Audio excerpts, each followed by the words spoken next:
that favored the wealthy. Well, it favors white people predominantly, right? And so it doesn't do anything to it, right? You know, what's been interesting is the individual who is really behind this litigation couldn't find white students that would make a formidable case, and so they found Asians. So here you have conservative Asian students willing to be a part of this lawsuit, suing, basically saying that they weren't admitted. They had higher numbers than blacks. Blacks were admitted. They were disadvantaged and discriminated against based on race because race was used as a vehicle to admit other people and not them. So it's kind of like using two minorities to fight one another. And this is, I think, going to bring to the forefront an entirely different discussion, right? Because we're in a period now where we're looking at Asian civil rights and human rights, where the Asian group standing up saying you shouldn't be involved in litigation that are going to disadvantage African Americans. Well, none of them are. And so this is a huge problem, and it goes back to the original sentiments that not everyone is equal in their minority status. So the people of color paradigm, the diversity paradigm, the minority paradigm have always been black plus, meaning originally it was just us, and as others began migrating to the country, we began to include them in this big pie called minorityism. It hasn't worked well for African Americans, and perhaps this case is the greatest example of that.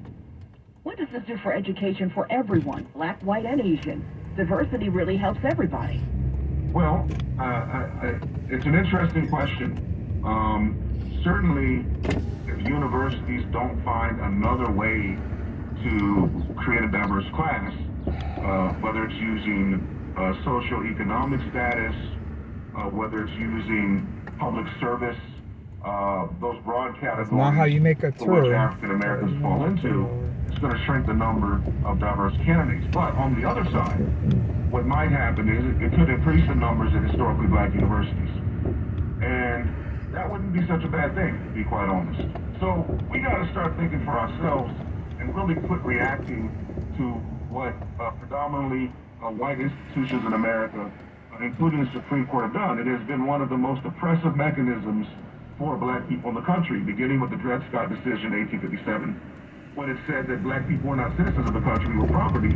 We were never intended to be part of the political community called America, and that the black man and woman have no rights which the white man was bound to respect. Those are quotes from Justice Taney in that decision. And then we move to Plessy versus Ferguson, right, which occurs after the 14th Amendment Equal Protection Clause, which was designed for black people to be equal in America. And separate but equal in 1896 basically said, look, we're going to stay in the 14th Amendment, we're just going to make it so it's separate, but it's still going to be equal, so we'll comply with the law. Well, that was a disaster. That brought forward a whole new era of Jim Crow, segregation, black codes, etc. And then we have that order of the day in America until 1954, Brown versus Board of Education, which it took us 30 years to implement properly. So we really haven't had a great on discrimination in this case. Another slap in the face by a law that has never represented the rights of black people. The president said this court especially is not a normal court. From what you're saying, it pretty much goes to par what they've been doing throughout history. But I'm just curious, what could happen next, especially with programs that encourage diversity outside of education? Well, it's a great question because how does this affect disadvantaged business enterprises, right? Minority contracting. How will it affect African Americans in the corporate sphere with all of the D&I programs? Remember that we're 3 years outside of the murder of George Floyd when we saw this kind of, transition in America for what Republicans hate, wokeness, and now we're seeing a reverse of that. I call this a kind of lawfare on black people. It's another way that the Supreme Court and those who hold those values make warfare legally against black people. It's kind of lawfare against black people. So I think it's going to have significant impacts in the workforce. It's going to further justify the pushback in places like Florida, where I'm at, where we have an attack on critical race theory, even though people don't know what that is, and diversity and inclusion, and First Amendment protections, and so forth. So I think it fits along the continuum that we've seen, particularly in the American South. what must other institutions be thinking right now? Are they going to think creatively, maybe a little outside of the box, or are they just going to go with it? Well, they're going to have to think creatively. They're going to have to push back. You know, there are a couple things that, in my view, we need to drop the SAT, and we need to drop the LSAT, or the MCAT, or the GRE. And there is a movement among universities to drop the SAT and some of the graduate admission exams because they do demonstrate a form of racial bias. Either they demonstrate racial bias or African Americans are intellectually inferior, right? You can't have it both ways. Like, so you take two people from the same background, one's black, one's white, in a class, and on average, going to the same schools, on average, African Americans score lower.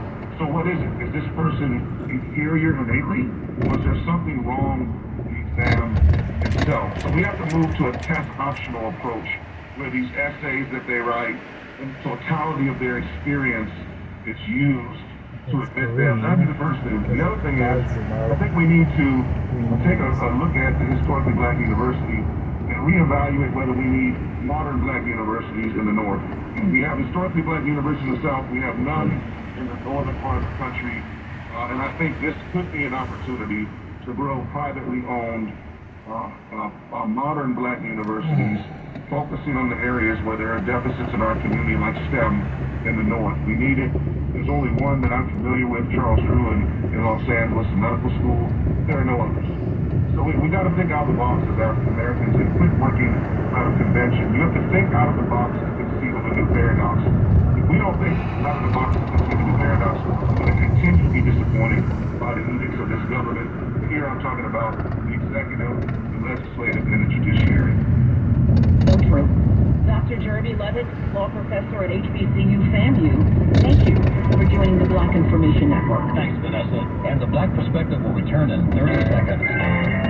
Join the Rainbow Push Coalition, Citizenship Education Fund, and Push XL for its annual international convention, July 15th through the 19th. This year's theme is The Perilous Journey from Freedom to Equality. The convention features many distinguished session speakers on topics of educational equity and shaping public policy at the state and federal levels of government. Not supposed to turn in red. Rainbowpush.org. That's rainbowpush.org. The Supreme Court made substantial rulings this week that affected a lot of Americans now Black and moving drivers, forward. that's what This next they ruling, are. the Supreme Court blocked President Biden's student loan forgiveness plan, rejecting a program aimed at delivering up to $20,000 of relief to millions of borrowers struggling with outstanding debt. The Black Information Network's Mimi Brown speaks to a student loan expert to find out how this affects the Black community. I'm Mimi Brown with the Black Information Network, and in light of the recent Supreme Court decision on student loan debt relief, we are talking to an expert in the field. Her name is Sonia Lewis, also known as the Student Loan Doctor.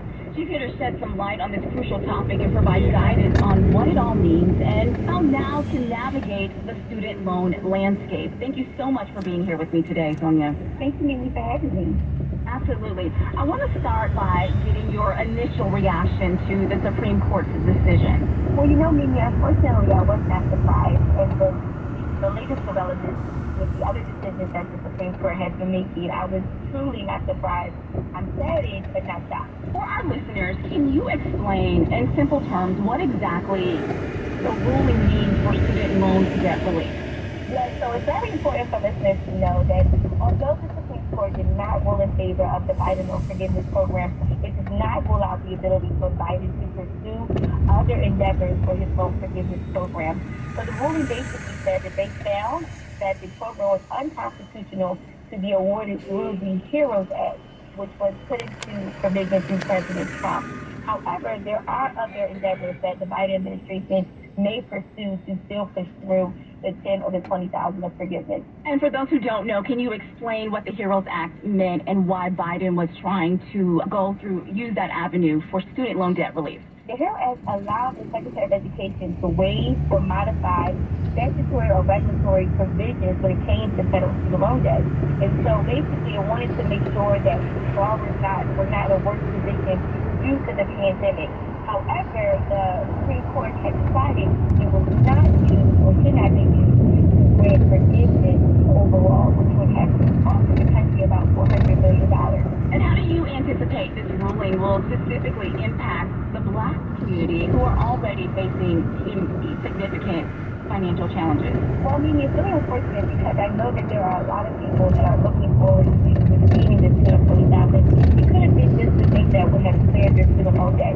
However, when we look at the broader landscape of student loan debt as it affects African Americans, particularly African American women, it really did not provide a drop in the bucket. As African Americans only generally owe about $50,000 or more in student loan debt, so it would have been a nice reprieve or it would have been a nice adjustment, but it would not have made much of a contribution to the overall debt. Simply when we talk about those that have a master's or doctoral degree behind your name, that is what you receive in student loan debt process. So what we're looking for maybe in this case is we're looking to see what the president can do, possibly do the Higher Education Act of 1965, which would allow people really to have a bigger receive with student loan debt. That can be the way that we go. I'm Amy Brown with the Black Information Network, and I am talking with Sonia Lewis, a.k.a. the student loan doctor, and we are talking about the recent Supreme Court ruling striking down Biden's student loan debt relief plan. Sonia, I wanted to ask you, are there any existing federal or state-level programs that could potentially help alleviate the burden of student loan debt despite the Supreme Court ruling? Oh, yes, I'm very, very excited. I'm excited about the public service loan forgiveness program. This is the #1 program, maybe I believe that is going to help our community, the Black community, get out of student loan debt. And what that looks like is that that person works for a public service job, government, nonprofit, education, healthcare. They can be eligible through their work endeavors to secure loan forgiveness. Now, what's really cool is the Biden administration has did what we call a backdate of forgiveness. So if you had worked at one of these qualifying organizations from 2007 forward, as soon as you hit 10 years of work, even if you had not made a payment on your loan fee, you can be qualified for loan forgiveness. So I can attest that I've seen millions in my community secure loan forgiveness, and overall they're estimating the number to be, at this point, about $66 billion. So I would tell anyone that's listening that if you are eligible, you may have been eligible in the past, work history for the public service loan forgiveness program, it is not too late to still apply. There are still accepting applications. And how would one apply for the public service loan forgiveness program? Absolutely, they would go to studentaid.gov. Studentaid.gov, public service loan forgiveness would be where you would start, and you would complete your employment application to verify your work history. In light of the decision, what advice, though, would you give to individuals who are currently struggling with student loan debt and who are relying on that relief plan to go through? Well, here's the thing. It is unfortunate that the forgiveness will not be passed through. What I will say is that there are some new things that are coming up as of July 1st for student loan debt. So one of the things is that there are going to be lower payment plans enacted. So the Biden administration is revising a plan called Repay that many people are familiar with, so that when it's time to go back into student loan repayment come September, they will have a lower repayment to go into. Another thing, Mimi, that's really exciting is that there's going to be what's called a one-time account adjustment, where the Department of Education said, hey, listen, if you were ever in forbearance, and that means you were unable to make payments due to financial circumstances, you are able to get credit of up to 36 months applied to your account for either an income-driven repayment or public service loan forgiveness. So there are going to be more details coming out about that. But meaning what that means overall, just to boil it down, is that there are going to be people that are going to experience loan forgiveness in the next few months because of that one-time account adjustment. So although this was not a fortunate win for our community, there are going to be a lot of people that have been in repayment through an income-driven plan or public service loan forgiveness that's going to give them some credit, and it is going to help some people get over the top in terms of being done with student loan debt. So I'm actually very excited for the next few months, and I'm very hopeful as to what's to come from those adjustments. Sonia Lewis, always a pleasure to speak with you, the student loan doctor. Please let our listeners know where they can find you. Sure. Please locate us. We are very popular on social media, particularly Instagram, the student loan doctor. Our website is drpleasehelpme.com. And we have a YouTube channel that has all of the latest updates, the new sites that you may need, and we put it into perspective for our audience. Thanks, Mimi. In another ruling, the Supreme Court stated that a Christian website designer doesn't have to make wedding websites for same-sex couples due to religious beliefs. This is looked at as another blow to the LGBTQ community. Our next guest is an author who speaks to our own Esther Dillard about how TV and film has led to a lot of negative policy against the trans community in this week's episode of The Color Between the Lines. On the Black Information Network, chatting with writers and authors who offer an added perspective for our listeners. This is The Color Between the Lines.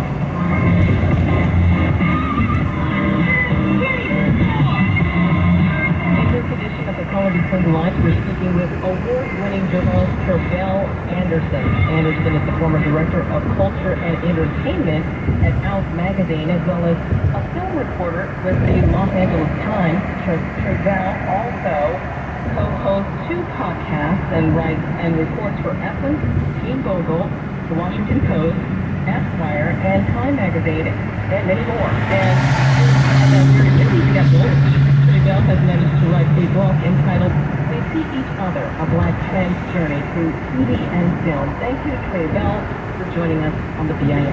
Thanks so much for having me, Esther. Well, here's what you're about of it.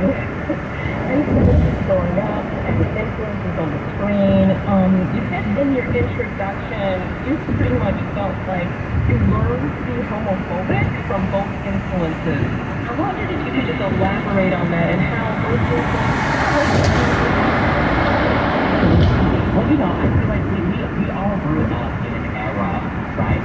All of our eras that we grew up in are different than the one we are in today, in which homophobia, transphobia was like basically the case, right? So we all remember shows in our favorite TV shows about someone who was thought to be gay, right? But no one really talked about it until you just heard the joke. Or I speak a lot in the book about my relationship to Medea, Tyler Perry's character of Medea. And in my adulthood, I have recognized how the same types of jokes that were made on screen about gay people, about trans people, about women who were played by men, right? And so there were always jokes about their quote-unquote male features, right? How that has manifested in real life as the same violence that we as Black trans women and femmes experience in communities. And so that's what I mean when I say that I was taught to be homophobic and transphobic, because we all were taught to be homophobic and transphobic.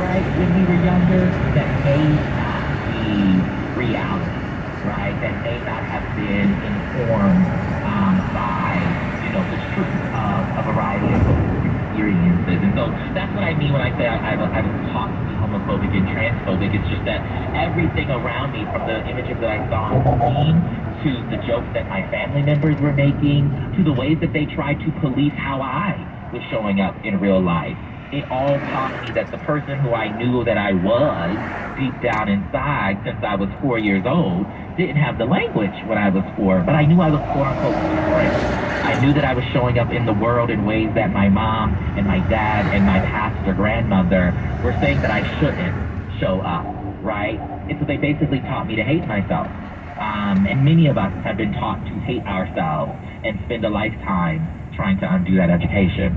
Did that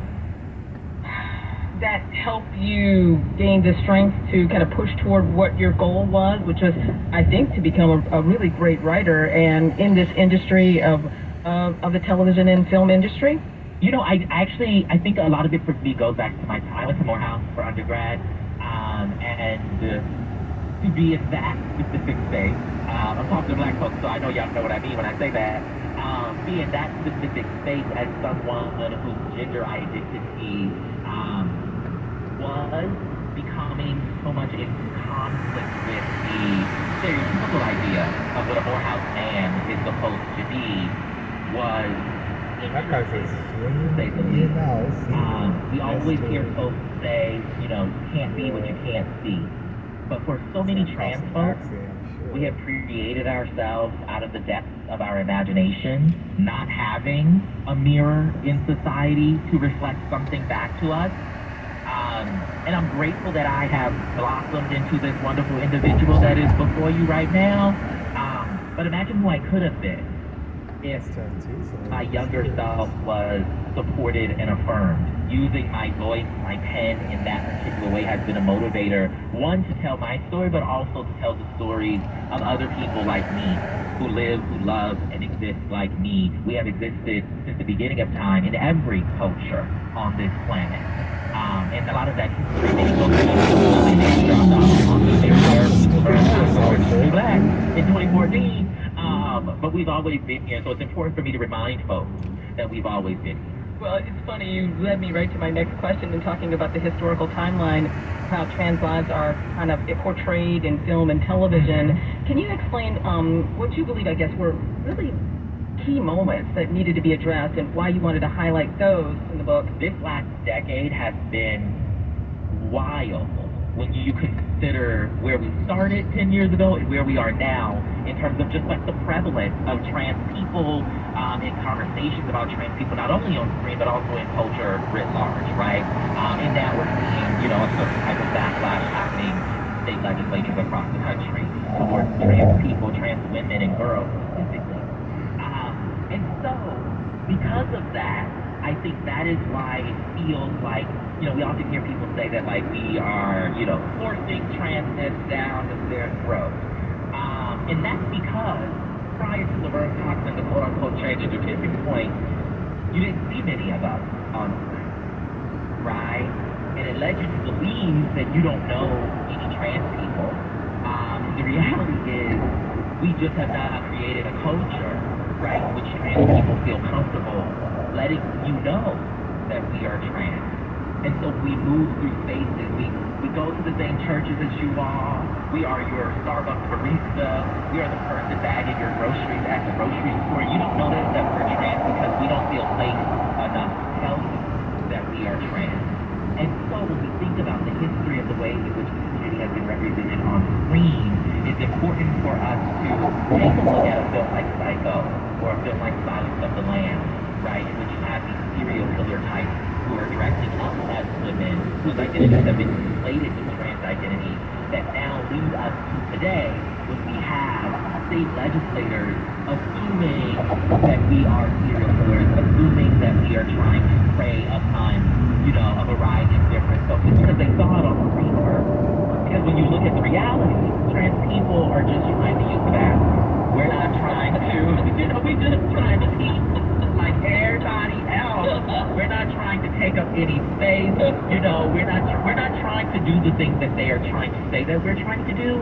But they've learned so much of that hatred in the same way that I learned so much of that hatred from the things we see on screen. And so it's important to talk about those moments, but then to also properly contextualize them while also talking about, in particular, the last decade or so where we are the most visible we've ever been, but also the most vulnerable, because visibility alone does not protect any community. Yeah, it's interesting how, you're talking about black characters in television and how that they've changed. I mean, if you look at the black characters in TV and film in the 70s and 80s, that's a whole different, so many layers now of different black characters in film and television. You can see so many different types of characters. And now, when you talk about the black trans community, it's changing too. Watching Pose, I thought Pose kind of still fed into the whole stereotypical thing. Did you feel that when you watched it? Yeah, it gave people a look into the different layers of the black trans experience, and made many people who just didn't see them, they saw them as other and not human. They gave them more of a humanity. But do you think that more of those characters are now going to change even more now? We're going to see a different range, do you think, in the next couple of years? I hope so. I mean, the thing that you just did there with the show like Pose, which is like honor it for its background, boundary breaking, groundbreaking existence because it was, right, for what it was showing us, but also being able to recognize some of the complexities therein, right? There is an age-old stereotype and trope of trans characters being sex workers, right? I used to love Law and Order SVU, right? And every single time there was a trans character on shows like that, right, they were